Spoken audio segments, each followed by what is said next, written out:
G'day guys, welcome back to another video on Eternal Magic. So today we're going to be covering the Spellblade. I've just gone ahead and finished my Assassin Guide for the second time. Now the Spellblade is absolutely beastly. He is so strong, especially later on.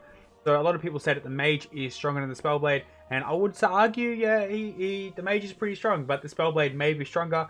But that could be also, I've seen a lot of Spellblades that simply have higher stats than the Mages. Mages are beastly mainly because he can kite and he can get away. But I think in the terms of raw damage, the Spellblade, if it were equal in stats, would probably do just as good, if not better. Okay, so I'll tell you some of the reasons why and how this build works. So this build's all about AoE. He's going to be doing a lot of AoE. So you need to have lots of mobs put together. So basically, we want to go into the Flow of Fire stance for this one here. Mainly because the fire it does more effects for different the other abilities that you got. This is mainly about the fire build itself. Blade Lunge is guaranteed to critical deal damage for 10 seconds. That last 10 seconds. So you would use so Blade Lunge. Sorry. So I believe that's Flame Lunge, not Blade Lunge. So you would use that just before you start using it too. Not that important, but it's useful. This increases the basic skill by 7%. Of course, you're going to be attacking all the time physically, and this depends on the mastery. Yeah, anyway, based on the ones here, you want to use this one, 40 fire. So we have Flaming Blade, punishes the enemies dealing. This basically applies a burn for 2 seconds, every 2 seconds, and it deals 100 damage for 8 seconds. So, you know, it's going to be 500-600 damage overall. They will lose their speed, so this is useful in PvP, this move here. And that also makes it so you can use this one here, and then you would use your Explosive Flare, because when a person is burned, they're guaranteed to be hit with, guaranteed to receive critical damage, sorry, words. Anyway, so we've talked about Flame Lunge, we've talked about Flame Blade, we've talked about Explosive Flare. You know, the free abilities themselves aren't that great, but how they all work together is pretty good. The main ability that you're going to be focused on in the Spellblade is the Lava Assassin. So this says here, up to 5 enemies in a 6-meter radius receives 300 fire damage, depending on 0.28 seconds, deals 285 damage after casting the spell slowdown. So it doesn't actually make much sense, but in terms of raw DPS and the people that I see using it, it's absolutely outrageous, and it works really well with your other AoEs. So one of the problems with this character is he's got so many cooldowns that are quite low that it's hard to get them all off. So if you're struggling to get your 4 off, your Q and your E as an example, then it's actually okay to swap your Q out for Fiery Extermination as an example. It's got a higher cooldown, it will increase your crit damage in the last 10 seconds, and you would just use this for a boss. Making it so you do more DPS in that short period of time, and that would be okay. But if you're able to get off these different abilities as they are, then I would do that. So we have a Flaming Barrier. I would probably change that to Flaming Mantle. I was supposed to be on the wrong one, that's okay. So let's have a look at the rotation and see what this actually works. So this, like I said, AoE build mainly. So you would go ahead and you would pop your T, you would use your free, and then that makes it so these ones will proc. You use your 1 because you want to apply the burn on the one target that you focused on. And what your Q does, it deals damage to all the areas, all the people in the area. So a lot of damage for that, and it's also a very short cooldown. Then we have Cold Knife here. So that's going to be another AoE, so it's going to be in a straight line. So it's about, you know, position, and you want to be in that kind of position before you use your E. And then we have our R. Flame Mantle will deal damage to everybody that's in this area, but we're supposed to be using our 4 at all the time as well, and as you can see, it's a lot of damage. You would use your E, and you would go ahead and use your Q, and then you can use your 4 again, and because it's going to do more damage. Go back and just refresh it really quickly. You use your G, 2, and then back into your 1. Now, if you guys are watching up to this, I want to point out something that I haven't really been telling people because it's going to help me a lot in our NA. This pet here, check out his abilities. There's a reason he's actually worth a lot, and there's a reason he's part of the Keeper's Pack. Anyway, so yeah, the AoE build, as you can see, it does a lot of damage very, very quickly, and it's just overall very powerful and low cooldowns. Now, let's have a look at some of the passives and, you know, quickly go over why they work. So this one will affect all 3 of your skills that you're going to use: Flame Lunge, Explosive Flare, and Lava Assassin. It will just deal more damage. You know, deals 900 damage to the target's areas. Just makes it so some of your abilities are splash damage. I can't go into details about all this stuff because well, when it comes to EM and all the different abilities, it just doesn't work, as well as the translation. But I tried out a number of these actives and passives and how they work. See, this one here, this is actually okay when it comes to tanking. This one will be more damage and stuff on certain abilities, but overall, just trust me guys, this one here works. Immortality increases crit chance, Blaze and Blade by 20%. Flame Lunge has an instant cooldown and can be free. So as you see, when I was attacking before, that's what's causing this stuff here. So I do more damage and I can go ahead. If you press free and then free, once you've used it the first time, it's going to apply a large amount of damage. Okay, but it comes down to how many cooldowns you've got, because there's a lot happening in these in this build here. Then we have the Burning Flame. It's going to, of course, it's going to affect all your abilities. Flaming Blade, Lava Assassin twice. So it's important to have this one here. But the Wrath of Lava. So this is a bit of an iffy one. Now it's very good, the skill itself. It does 25% more damage. So the problem is you can't move around. So you've got to really time it out. When it comes to AoE groups, if you've got a good tank and he's able to bring it all together, then yes, you can use it. And it's very effective. 25% more damage of one of your core abilities. It's like, yeah, no brainer. Take it, right? However, if you need to move around, and you will need to move around in heroic dungeons and stuff, then it may not be the best ability. And you may want to take something else, such as Flicker or the Sea Lava. What Sea Lava does is, depending on the element of type that you use, for example, this would be Fire one, each fire skill triggers Boiling Point for 3 seconds. Each layer of Boiling Point increases the fire skill damage by 3%, effective up to 20 seconds, and you can apply 1 layer each time. So it just keeps, it will increase it to 5, I believe. You can apply 1 layer, it says. See, that doesn't seem right in the translation, because I'm pretty sure it debuffs it more. So it actually adds more of the overall fire damage. But once again, you're not going to really need it when it comes to the actives that you've got here, because Spellblade is broken. Well, it's strong. Okay, so that pretty much covers what you need to know when it comes to the AoE build. We're not going to ramble on too much. Make sure you have this one here so you can spell interrupt people. You need to do that for higher level dungeons. And now we're going to move on to a more single target when it comes to bosses. Okay, so the only difference between the previous build for AoE and what you would focus on the boss fights would be your actives. So you have the Fire Extermination. It just basically does 20% crit damage, firepower 20% in the last 10 seconds, so useful, and it works well with your Flaming Barrier. Creates a flaming circle around you for 8 meters diameter, under you inside the circle, and 20% for crit last 10 seconds. So you would use that whenever you use your Lava Assassin and stuff in order to make sure you do crit damage and stuff like that.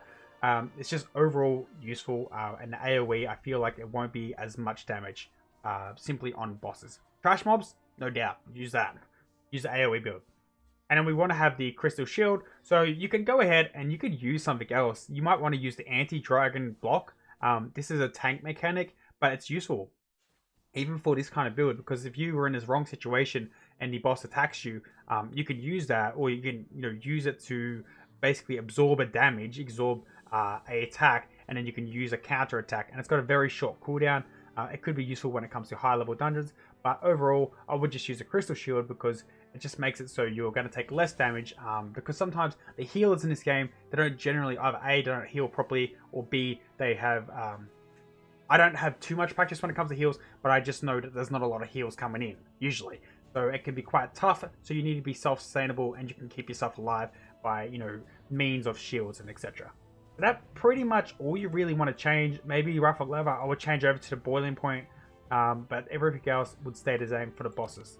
Okay, so the tank though, the tank spec for the Spellblade is actually pretty cool, so we're going to go to that right now. Okay, so let's talk about the ultimate really quick and what it does. It's pretty simple. You would use your 1 and you would use your 2 in order to refresh your 3. So as you can see, I just pressed 2 and it refreshes the cooldown of my 3. And you want to continue to do that because your 3 is a high damage move, especially on single targets. It's going to do a lot of damage. Look at that damage, it's crazy. And then you would use your 4 to bring down this awesome looking ability. It looks just super sweet. Keep using your 3 on cooldown, use your 1 and use your 2 in order to be able to make your 3 more active. That's all you really need to know. 1, 2 makes 3 faster, use your 4 on cooldown to do lots of damage. That's all there is to it. Okay, so this is the tank one here. Why this is special, it's not as good as the Knight when it comes to tanking, but is it possible to do heroics and plus 10 and just doing high level content with this. I think it is, but it's going to be definitely harder than it would be to do a knight. So it does have some advantages though. So for example, this one here, Ice Shelter, you receive bonus armor equal to 100% of your magical attack. So if you're quite strong and you're focused on a magical attack, which you should be, I don't go over skills because they're so basic that I hope that you guys will be able to work it out yourself. Okay, if you put your mouse over it, it says here class importance 5, and the stats themselves, the names change depending on character, so it's also very tough to do that because of that. The strength is important, but the strength affects your magical attack, so you should be getting lots of strength, and your secondary would be like endurance or agility. Not intelligence, but intelligence would normally affect magic ability, right? Well, that's not the case in this game. That's the strength that's affecting your magic attack, so this is part of the reason I don't do guides on this bit here. Anyway, magical attack. Its class importance is 5, so you focus on strength so you get magical attack, so when you switch over to tank stance, you're going to be really high in armor anyway, so it's just awesome. But the thing that I love about Ice Shelter is this ability here. So this lasts for like 15 seconds. It does not a huge amount of damage, but definitely enough damage that you want to use it on cooldown. It has like 8-second cooldown, so you can proc it, and it like as soon as it runs out, you can use it again. And the beauty of it, and why you want to use this ability, is that frequently you'll be running and your gunner or your, whatever it may be, your assassin will jump ahead and he'll try and attack something before you actually take the aggro. That's really annoying. With the knight, he doesn't have any abilities except for a single provoke that can provoke the enemies towards you. But as the Spellblade, look at the distance that this thing has. So if you're running, okay, the guys are going to be around you. You've got the range that you can cast this, and you're going to start hitting them, and they're all going to come straight to you. So that's great. Anyway, enough about that individual skill. Let's talk about these ones. Frostblade, you want to use these because of the passives and stuff, and just because of the Ice Shelter itself. So you would use that over the Flaming Blade as an example. You would use your Ice Lunge. It just makes sense to switch it over. The Icy Knife, it does hits 2 enemies in nearby you, so that could be useful. But I prefer Icy Lunge because it's better when it comes to bosses, and that's going to be a big part of what's happening and what you need. Icy Lightning dispels paralyze and slowdowns, deals 300 damage, and then it applies Icing that slows down a target by 20%, and then that lasts for 10 seconds. Icing also affects another ability, basically, where it makes it so they will do less damage to you down here somewhere. So target under the effect of Icing, 10% less damage. So that's part of the reason that you want to be using this one as well, because you want to cast Icing on that person. So Lava Assassin, we already spoke about this, super powerful. Do not use Bitter Cold. No, just don't use it. It's really, look at the mana usage, 500 mana. 500 mana, that's excessively high. And the global cooldown for itself is actually not even that good. It's like you use it and then you use it again. So when it comes to AoE mobs, if you were to be spamming this, you're going to do more damage, sure, but your goal is to be keeping yourself alive. So you should be using your other abilities anyway in order to keep yourself up, because you need to frequently use your actives in order to keep yourself alive. Especially in the high dungeons, like plus 10, it's like 100% more damage. It gets crazy high. But as you've seen, I lost a lot of my mana now. So if I use this too many times, I'm not going to be able to cast my other abilities. And then I'm going to be useless. So just don't take it, it's not worth it. You can use the Icecap Strike. It deals damage to 5 enemies in front of you. When dealing damage, there's a chance that there is a chance to reset its cooldown. So it's almost the same, except for it's going to do much less in the way of damage, but the cooldown is going to be 8 seconds rather than instant. But you shouldn't be using it instantly anyway. Okay, if you want to do DPS build. Anti-block, we talked about this. Absorbs 1 absorb. So there's different cooldowns. I went here after absorption. For the next 6 seconds, damage is reduced by 20%. Because it's got such a low cooldown, you will take damage pretty frequently, so the 20% damage reduction is quite nice. You can go to this one here, cooldown 5%, cooldown by 5 seconds, but then you only absorb 70% of the damage, and that gives you the healers a chance to heal you up. And you can use it to pretty much block every second or third ability of the boss, but usually you people want to walk out of the way anyway. And you only really use that in case of emergency.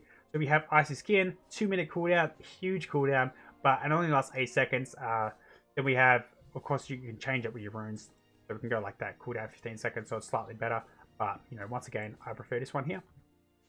Cold Knife deals, well, we spoke about this, it's going to freeze everybody. So it actually it freezes the groups around you. So if you were to get attacked and you were starting to lose your HP, you can cast that, and because it's got a pretty low cooldown, you can freeze the enemies in that area, make it so you can step back, they can't attack you, your allies are going to be attacking them, and that's going to give you a moment as a breather. So this is definitely not as good as Deny when it comes to actives and stuff like that, but it's still good enough that you'll be able to do it in case of emergency, or as a backup tank sort of situation. Because in EM, many of you would have noticed now that there's actually 5 characters that go into a dungeon. That's not a standard 4. So if you need to, you can have a tank and an off tank as an example. And then the main tank would just continue to use Provoke, but the off tank wouldn't. Then we have Adaptation to Magic. This comes to element resistance is activated from the damage from the element is reduced by 15%. So you get a hit by a fire mage because those mages actually do a lot of damage. The next one will do less damage because, you know, sometimes people don't interrupt spells. But that's part of the game, I guess. This one here, Enhanced Icing, Infusion of Cold Hoarfrost. It flex targets under the effects of icing, 10% more magic. So we spoke about this before. They do less damage as well. So here I was supposed to switch this over. You can either go to Frozen Blood, so you go to Frozen Blood if you're going to use the Icecap Strike. If you're going to use the Lava Assassin, then I would probably leave it on this one here, or the Wrath of Lava. That depends on your personal preference, once again, on what you want to do. I personally would go Lava Assassin, but there's no reason that you can't use this one here. And then we have the Ice Armor. When Ice Block is active, Ice Armor is superimposed and 11% of incoming damage is absorbed. So the higher the attainment, the better the effect from the skill, and monster damage is increased by 25%. So overall, just a nice ability that's going to be more useful than these other abilities when it comes to actually tanking stuff.